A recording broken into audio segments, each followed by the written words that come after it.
Tasty ആയിട്ടുള്ള റാഗി ദോശ ഇവിടെ ready ആയിട്ടുണ്ട്. 1 കപ്പ് റാഗി, അതുപോലെ തന്നെ ഒരു 1/4 കപ്പ് അരിയും, ഒരു 1/2 കപ്പ് ഉഴുന്നും, കുറച്ച് ഒരു 1/2 ടീസ്പൂൺ ഉലുവയും ചേർത്ത് നന്നായി കഴുകി എടുത്തിട്ടുണ്ട്. ഇതിനാവശ്യമായ വെള്ളവും ചേർത്ത് ഇതൊരു 5 മണിക്കൂർ കുതിരാൻ വെക്കുക. നമ്മൾ റാഗി ദോശയാണ് ഉണ്ടാക്കാൻ പോകുന്നത്. നമ്മൾ കൂരവും ഉഴുന്നും അരിയും ഉലുവയും ചേർന്നത് കുതിരാൻ വെച്ചിട്ടുണ്ടായിരുന്നു. അപ്പോൾ 5 മണിക്കൂർ കഴിഞ്ഞിട്ടുണ്ട്.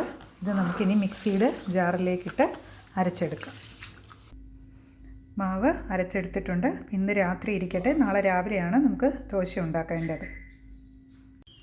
റാഗി ദോശയ്ക്കുള്ള മാവ് രാത്രി അരച്ച് വെച്ചിരുന്നു. കണ്ടില്ലേ, നന്നായി പൊങ്ങി വന്നിട്ടുണ്ട്. നല്ല പരുവമാണ്. ഇഡ്ഡലി ഒഴിച്ചാൽ സോഫ്റ്റ് ഇഡ്ഡലി ആയിരിക്കും. അതുപോലെ തന്നെ ദോശയ്ക്കും ഈ മാവ് വളരെ നല്ലതാണ്.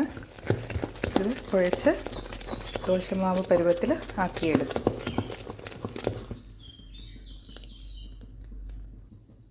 റാഗി മാവ് അരച്ചു വച്ചിട്ടുണ്ടായിരുന്നു.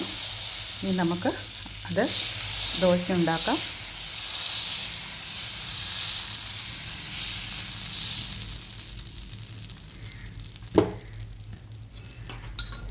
അതിലേക്ക് എണ്ണയോ നെയ്യോ ഒഴിച്ചു കൊടുക്കുന്നുണ്ട്.